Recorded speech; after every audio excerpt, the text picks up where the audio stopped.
Hello friends, बहुत बहुत स्वागत है आप सभी का सक्सेस वर्ल्ड एमसीक्यू चैनल पर। तो चलिए आज के इस वीडियो में आपके लिए आधुनिक भारत के इतिहास से संबंधित 50 महत्वपूर्ण क्वेश्चंस को लेकर आए हैं। ये प्रश्न हर एक एग्जाम में बार बार पूछे जाते हैं। ये वीडियो आपके लिए अत्यंत महत्वपूर्ण है, इसलिए आप सेशन में एंड तक बने रहिएगा। तो चलिए आज की इस क्लास को स्टार्ट करते हैं। तो आज की इस क्लास का सबसे पहला प्रश्न है, प्लासी की लड़ाई 1757 में अंग्रेजी सेना का नेतृत्व किसने किया? आपके सामने ऑप्शन 4 दिए गए हैं और आपको प्रत्येक क्वेश्चन के लिए मैक्सिमम 5 सेकंड का टाइम भी दिया जाता है। अगर आपको इनमें से किसी भी प्रश्न का आंसर आता है तो आप लोग कमेंट बॉक्स में दे सकते हैं।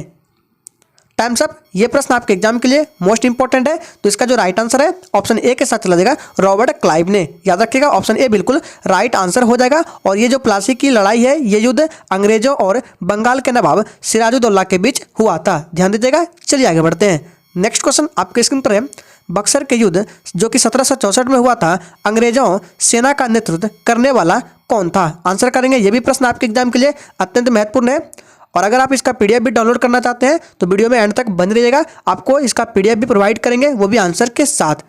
तो दूसरे का जो राइट आंसर है ऑप्शन सी के साथ चला जाएगा। याद रखिएगा हेक्टर मुनरो। ऑप्शन सी इस प्रश्न का बिल्कुल राइट आंसर हो जाएगा। यह युद्ध 22 अक्टूबर पूरा डेट है, 22 अक्टूबर 1767 में हुआ था।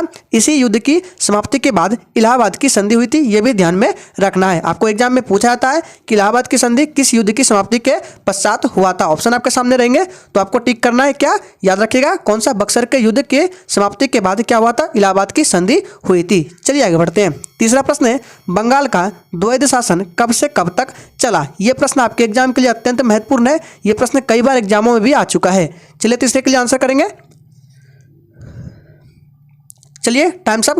तो इसका जो राइट आंसर है याद रखिएगा 1765 से 1772 तक चला था बंगाल का द्वैध शासन। ऑप्शन सी बिल्कुल राइट आंसर हो जाएगा। यह शासन रॉबर्ट क्लाइव के द्वारा लगाया गया था। ध्यान दीजिएगा। और यह जो द्वैध शासन है बंगाल के अतिरिक्त बिहार और उड़ीसा में भी लागू किया गया था। ध्यान में रखना है, बंगाल का द्वैध शासन 1765 से 1772 तक चला था। किसने लगाया था? तो रॉबर्ट क्लाइव ने। चलिए आगे बढ़ते हैं। चौथा प्रश्न है, बंगाल में द्वैध शासन किसने समाप्त किया था? चलिए आंसर करेंगे चौथे के लिए फटाफट से। लगाया किसने था? तो रॉबर्ट क्लाइव ने। लेकिन समाप्त किसने किया था? आंसर बताना है। चलिए तो इसका जो राइट आंसर है क्या आ जाएगा? याद रखिएगा चौथे का राइट आंसर, अगर आपने कमेंट बॉक्स में ऑप्शन बी को दिया है तो बिल्कुल सही जवाब हो जाएगा। क्या जाएगा? वॉरेन हेस्टिंग ने समाप्त किया था बंगाल में द्वैध शासन को। ऑप्शन बी बिल्कुल राइट आंसर हो जाएगा। और समाप्त कब हुआ था? तो इस डेट को भी याद रखना है, पूछा जाता है। तो 1772 में बंगाल में द्वैध शासन समाप्त हुआ था और लगाया था 1765 में। चलिए शिक्षक आगे बढ़ते हैं। पांचवा प्रश्न है, द्वैध शासन का जनक किसे माना जाता है? चलिए 5 के लिए आंसर करेंगे। सभी के सभी प्रश्न अच्छे लेवल के लिए गए हैं जो आपके एग्जाम में भी काम आ सकते हैं। Times up. तो 5 का जो राइट आंसर है ऑप्शन डी के साथ चला जाएगा। याद रखिएगा क्या हो जाएगा? Lionel Curtis. ऑप्शन डी बिल्कुल राइट आंसर हो जाएगा। द्वैध शासन का जनक लियोनेस कार्टिस को माना जाता है। ऑप्शन डी बिल्कुल राइट आंसर हो जाएगा। अगला प्रश्न है, वर्ष 1798 में लॉर्ड वेलेजली द्वारा प्रस्तावित सहायक संधि को स्वीकार करने वाला सबसे पहला भारतीय शासक कौन था? चलिए 6 के लिए आंसर करेंगे। और जो भी स्टूडेंट चैनल पर पहली बार आए चैनल को सब्सक्राइब करके साथ में बेल आइकन को भी प्रेस कर लेंगे ताकि इस तरह के इंपॉर्टेंट क्लास आपसे कभी मिस ना हो। तो इसका जो राइट आंसर है ऑप्शन बी के साथ चला जाएगा, हैदराबाद का निजाम। याद रखिएगा ऑप्शन बी बिल्कुल राइट आंसर हो जाएगा। आइए इसी के साथ आगे बढ़ते हैं। नेक्स्ट क्वेश्चन है, तीसरे आंग्ल मैसूर युद्ध को रोकने के लिए टीपू सुल्तान ने अंग्रेजों के साथ कौन सी संधि की थी? चलिए आंसर करेंगे फटाफट से 7 के लिए। Times up. तो 7 का जो राइट आंसर है ऑप्शन बी के साथ चला जाएगा, श्रीरंगपट्टनम की संधि। याद रखिएगा ऑप्शन बी बिल्कुल राइट आंसर हो जाएगा। और ध्यान दीजिएगा ये संधि जो है 1792 ईस्वी में हुई थी। इस डेट को भी याद रखना है। और ये जो आंग्ल मैसूर युद्ध है ये टोटल 4 आंग्ल मैसूर युद्ध हुए थे। चलिए सभी को डिस्कस कर देते हैं। तो प्रथम आंग्ल मैसूर युद्ध है उसमें मद्रास की संधि हुई थी, याद रखना है। द्वितीय आंग्ल मैसूर युद्ध में मंगलौर की संधि हुई थी। तृतीय आंग्ल मैसूर युद्ध में श्रीरंगपट्टनम की संधि हुई थी। और चौथे आंग्ल मैसूर युद्ध में टीपू सुल्तान की मृत्यु हो गई थी। यह भी ध्यान रखना है, आपको तीनों को याद रखना इंपॉर्टेंट है। प्रथम, द्वितीय और तृतीय। तृतीय में श्रीरंगपट्टनम की संधि हुई थी। चलिए शिक्षक आगे बढ़ते हैं। नेक्स्ट क्वेश्चन है, राज्य हड़प नीति किसके द्वारा लागू की गई थी? चलिए 8 के लिए आंसर करेंगे फटाफट से।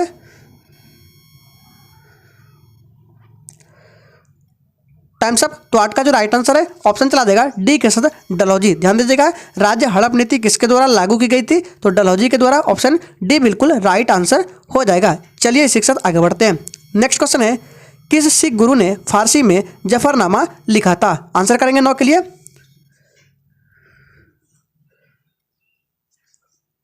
Times up. तो इसका जो राइट आंसर है ऑप्शन सी के साथ चला जाएगा गुरु गोविंद सिंह ने। याद रखिएगा, गुरु गोविंद सिंह ने फारसी में जफरनामा लिखा था। ऑप्शन सी बिल्कुल राइट आंसर हो जाएगा। और गुरु गोविंद सिंह सिखों के 10वें गुरु थे। नेक्स्ट क्वेश्चन है, किस सिख गुरु ने गुरु नानक की जीवनी लिखी थी? चलिए 10 के लिए आंसर करेंगे।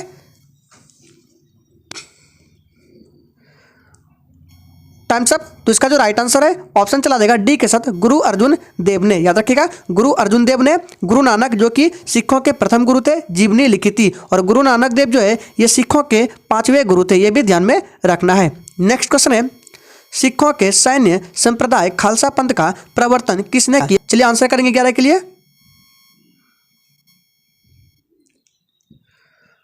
Times up. तो इसका जो राइट आंसर है ऑप्शन सी के साथ चला जाएगा गोविंद सिंह ने। ध्यान दीजिएगा, सिखों के सैन्य संप्रदाय खालसा पंथ का प्रवर्तन गुरु गोविंद सिंह ने किया था। ऑप्शन सी बिल्कुल राइट आंसर हो जाएगा। गुरु गोविंद सिंह सिखों के 10वें गुरु थे, याद रखना है।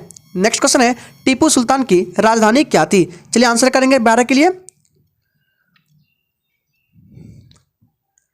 Times up. तो इसका जो राइट आंसर है ऑप्शन डी के साथ चला जाएगा टीपू सुल्तान की राजधानी श्रीरंगपट्टनम थी। ऑप्शन डी बिल्कुल राइट आंसर हो जाएगा। नेक्स्ट क्वेश्चन है, दुनिया का पहला मिसाइल मैन किसे कहा जाता है? यह प्रश्न इंपॉर्टेंट है, यह प्रश्न कई बार एग्जामों में भी आ चुका है। आंसर करेंगे 13 के लिए।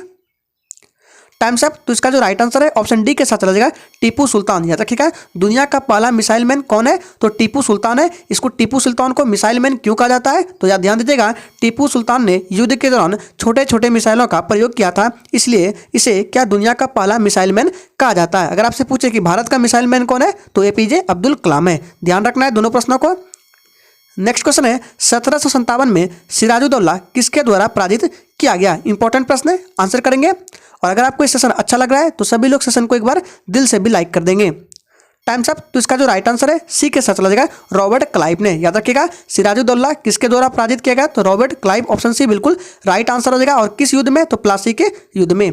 नेक्स्ट क्वेश्चन है, सुगैली की संधि 1816 में हुई थी, किनके बीच संपन्न हुई थी? चलिए आंसर करेंगे। यह भी ध्यान में रखना है कि सुगैली की संधि कब हुई थी? तो 1816 में। डेट को भी याद रखना है, इंपॉर्टेंट है।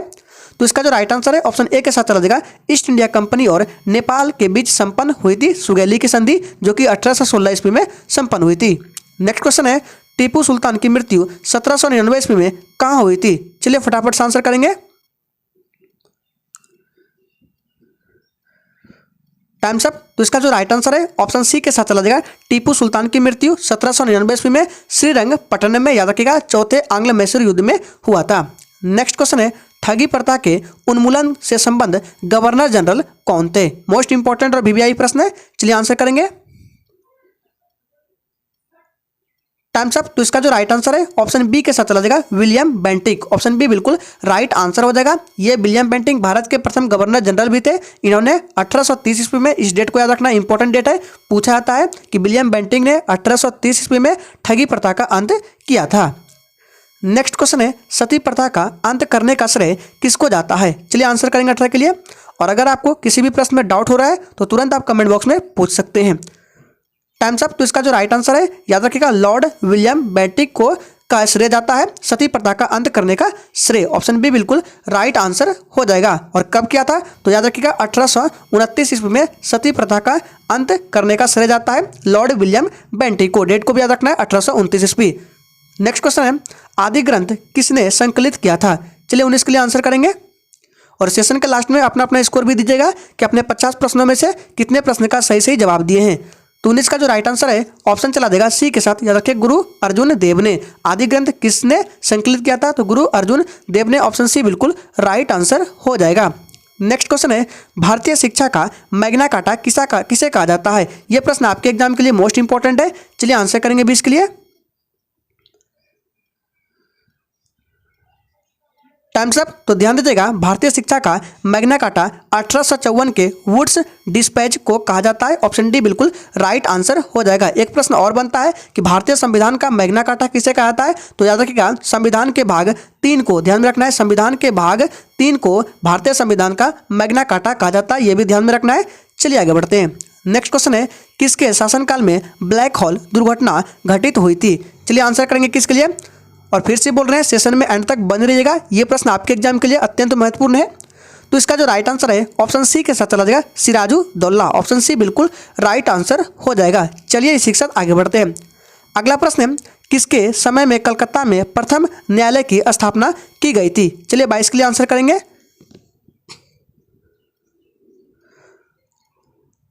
चलिए तो इसका राइट आंसर वॉरेन हेस्टिंग हो जाएगा। याद रखिएगा, वॉरेन हेस्टिंग के समय में कलकत्ता में प्रथम न्यायालय की स्थापना की गई थी। याद रखिएगा, और ये जो कलकत्ता है भारत का सबसे पुराना उच्च न्यायालय कलकत्ता उच्च न्यायालय है। इसकी स्थापना पूछे तो 2 जुलाई, याद रखिएगा यहाँ पे लिख रहे हैं 2 जुलाई 1862 ईस्वी में हुई थी कलकत्ता उच्च न्यायालय। ये भारत का सबसे पुराना उच्च न्यायालय है। नेक्स्ट क्वेश्चन है, आधुनिक भारतीय शासकों में से कौन था जिसने विदेशों में आधुनिक पद्धति से दूतावास स्थापित किए थे। चलिए आंसर करेंगे 23 के लिए। और अगर आपने अभी तक सेशन को लाइक नहीं किया है तो सभी लोग दिल से एक बार सेशन को भी लाइक करेंगे। तो 23 का जो राइट आंसर है ऑप्शन चला देगा डी के साथ, टीपू सुल्तान। ऑप्शन डी बिल्कुल राइट आंसर हो जाएगा। चलिए आगे बढ़ते हैं। नेक्स्ट क्वेश्चन है, अहमद शाह अब्दाली के प्रथम आक्रमण के समय मुगल सम्राट कौन था। चलिए 24 के लिए आंसर करेंगे। तो ध्यान दीजिएगा, अहमद शाह अब्दाली के प्रथम आक्रमण के समय मुगल सम्राट कौन था, तो मोहम्मद शाह रंगीला था। ऑप्शन ए बिल्कुल राइट आंसर हो जाएगा। इंपॉर्टेंट प्रश्न है, इसको ध्यान में रखना है। चलिए आगे बढ़ते हैं। नेक्स्ट क्वेश्चन है, अहमद शाह अब्दाली ने भारत पर कुल 7 बार आक्रमण किए, जिनमें सर्वाधिक 3 बार आक्रमण किस मुगल शासक के समय में हुए। इंपॉर्टेंट प्रश्न है, आंसर करेंगे। तो इसका जो राइट आंसर है शाह आलम द्वितीय हो जाएगा। ऑप्शन डी बिल्कुल राइट आंसर हो जाएगा। चलिए इसी के साथ आगे बढ़ते हैं। नेक्स्ट क्वेश्चन है, हरिजन सेवक संघ की स्थापना निम्नलिखित में से किसके द्वारा की गई है। चलिए आंसर करेंगे 26 के लिए।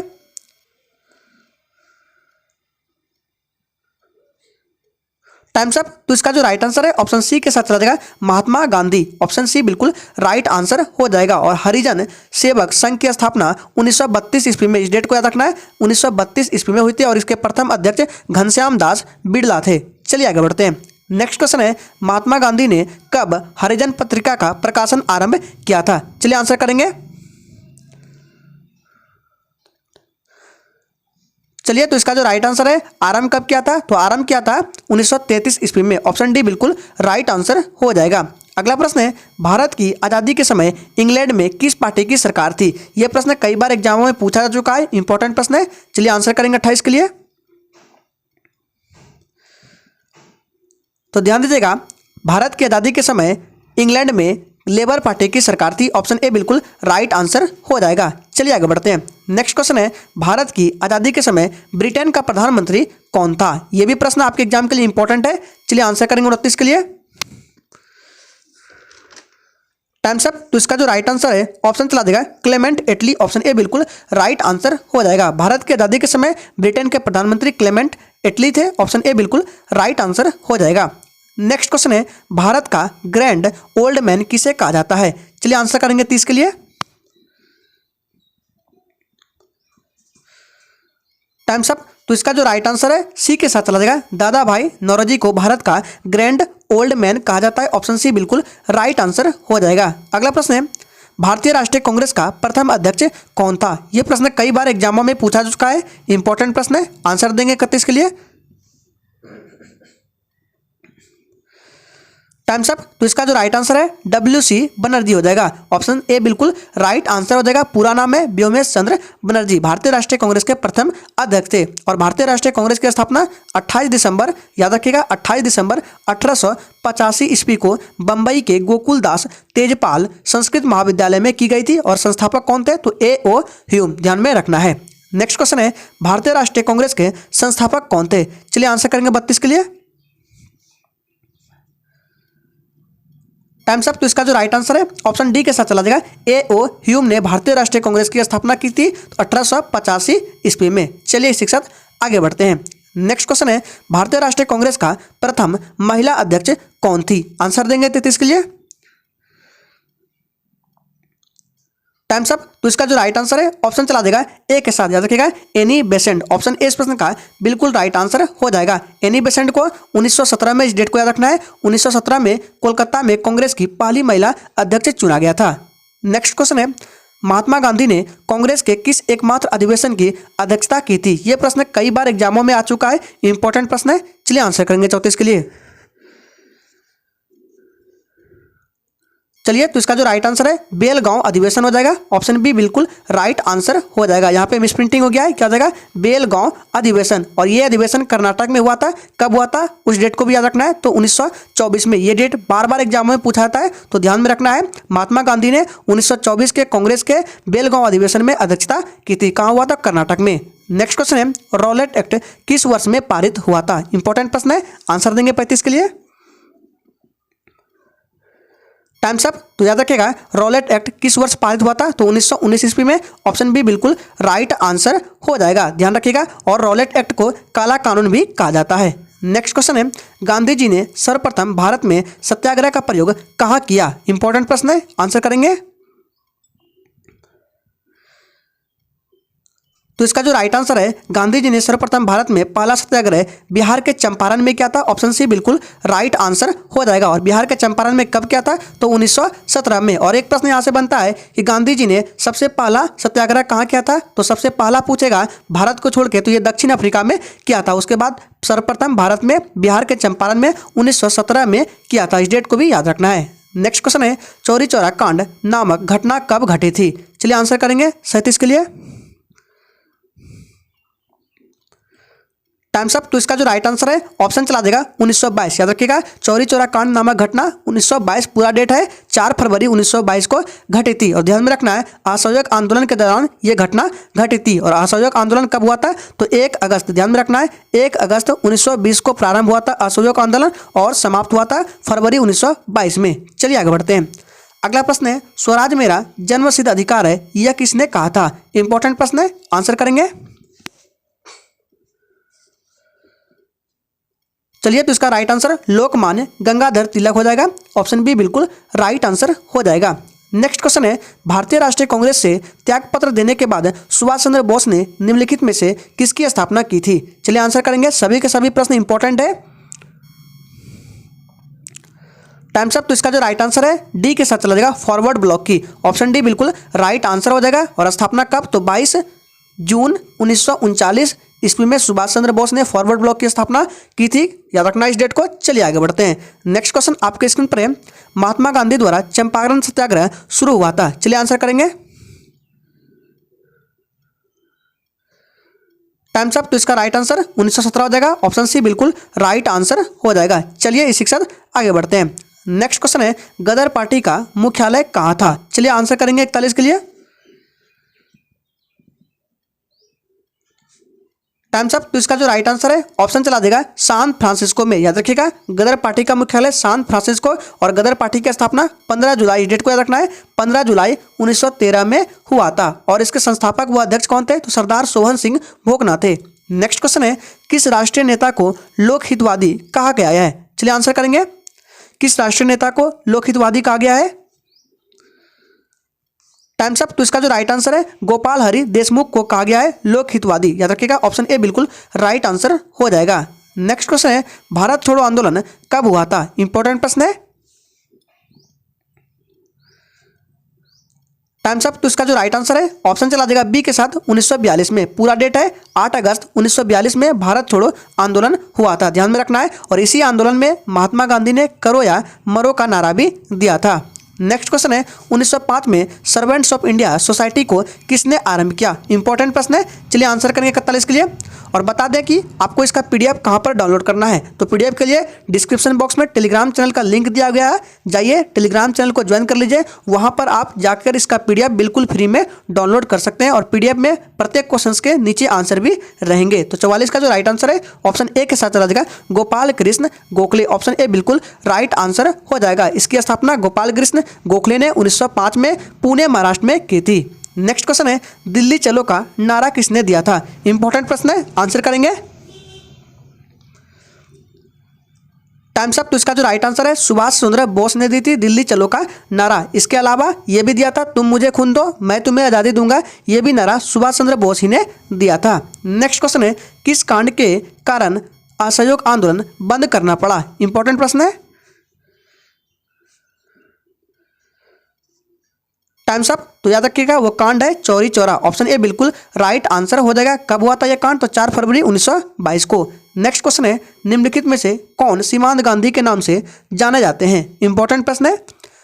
और अगर आपने अभी तक सेशन को लाइक नहीं किया है तो सभी लोग दिल से एक बार सेशन को लाइक करेंगे। तो इसका जो राइट आंसर है ऑप्शन चला देगा सी के साथ, खान अब्दुल गफ्फार खान को सीमांत गांधी के नाम से भी जाना जाता है। ऑप्शन सी बिल्कुल राइट आंसर हो जाएगा। अगला प्रश्न है निम्न में से किस अधिवेशन में कांग्रेस 2 भागों में नरम दल और गरम दल में विभाजित हो गई थी? यह प्रश्न आपके एग्जाम के लिए अत्यंत महत्वपूर्ण है। चलिए आंसर करेंगे 48 के लिए। तो इसका राइट आंसर ऑप्शन ए हो जाएगा सूरत अधिवेशन। और यह अधिवेशन कब हुआ था? तो 1907 में हुआ था। इस डेट को याद रखना है। यह प्रश्न आपके एग्जाम के लिए अत्यंत महत्वपूर्ण है। सूरत अधिवेशन 1907 में हुआ था और इसकी अध्यक्षता की थी रास बिहारी घोष ने। चलिए आगे बढ़ते हैं। नेक्स्ट है निम्नलिखित में से कौन पहला ब्रिटिश था जिसने भारतीय राष्ट्रीय कांग्रेस की अध्यक्षता की थी? इंपॉर्टेंट प्रश्न है।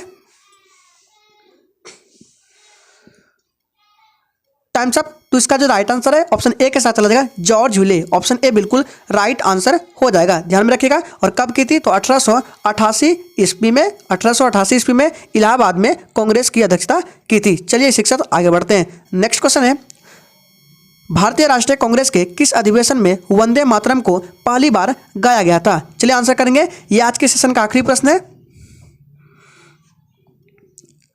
Times up. तो इसका जो राइट आंसर है ऑप्शन डी के साथ चला जाएगा 1896 का कलकत्ता अधिवेशन में भारतीय राष्ट्रीय कांग्रेस के किस अधिवेशन में? तो 1896 के कलकत्ता अधिवेशन में वंदे मातरम को पहली बार गाया गया था। ऑप्शन डी बिल्कुल राइट आंसर हो जाएगा। तो उम्मीद करेंगे आज का सेशन आपको अच्छा लगा होगा। आज के सेशन में मॉडर्न हिस्ट्री से संबंधित टोटल 50 इंपॉर्टेंट क्वेश्चंस को बताया गया। तो आज के लिए इतना ही। तब तक के लिए जय हिंद।